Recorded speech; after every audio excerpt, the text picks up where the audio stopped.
Hello, bachcho. Let's read the question. The question is saying the sperm and the egg make different contribution to the zygote. Which of the following statement about their contribution are true?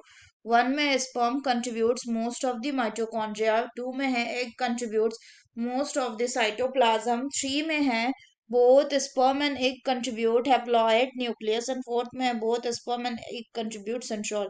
ए में है 1 and 2, B में है 2 and 3, सी में है 3 and 4 and D में है all of these. तो आइए देखते हैं हम इसका की कंसेप्ट। तो अगर हम बात करें इसके की कंसेप्ट की, तो इसका की कंसेप्ट हो जाएगा sperm and egg contribution. Sperm and egg contribution. तो अगर हम बात करें एग की, तो एग का जो साइज होता है वो कैसा होता है, वो लार्जर होता है as compare to the sperm, as compare to the sperm. इसीलिए जो एग होगा ये क्या करेगा, it will contribute most cytoplasm, most cytoplasm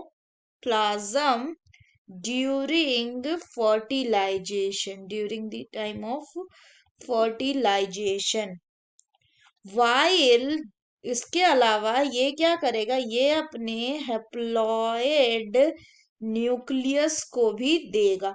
वहीं अगर बात करें स्पर्म की, तो जो स्पर्म है ये क्या करता है, ये अपने हेप्लॉइड न्यूक्लियस को देता है और फिर ये दोनों मिलके क्या बनाते हैं, जो जाइगोट बनता है इसका जो न्यूक्लियस होता है वो 2n यानी कि डिप्लॉयड होता है। तो स्पर्म में स्पर्म का जो हेड होता है सिर्फ वही एंटर करता है, कहाँ पे, एग में, जबकि उसका जो टेल रीजन है वो पीछे ही छूट जाता है। सो the correct option will B पहला कि sperm contribute most of the mitochondria, ये गलत है। दूसरा, egg contribute most of the cytoplasm, ये सही है।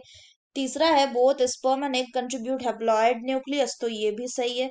चौथे में है both sperm and egg contribute centriole, तो सेंट्रियोल नहीं कंट्रीब्यूट करता है स्पर्म, क्यों, क्योंकि सेंट्रियोल जो है वो कहाँ पे प्रेजेंट होता है, वो सिर्फ साइटोप्लाज्म में प्रेजेंट, जबकि एग जो है ये क्या करता है, ये अपना सेंट्रियोल देता है।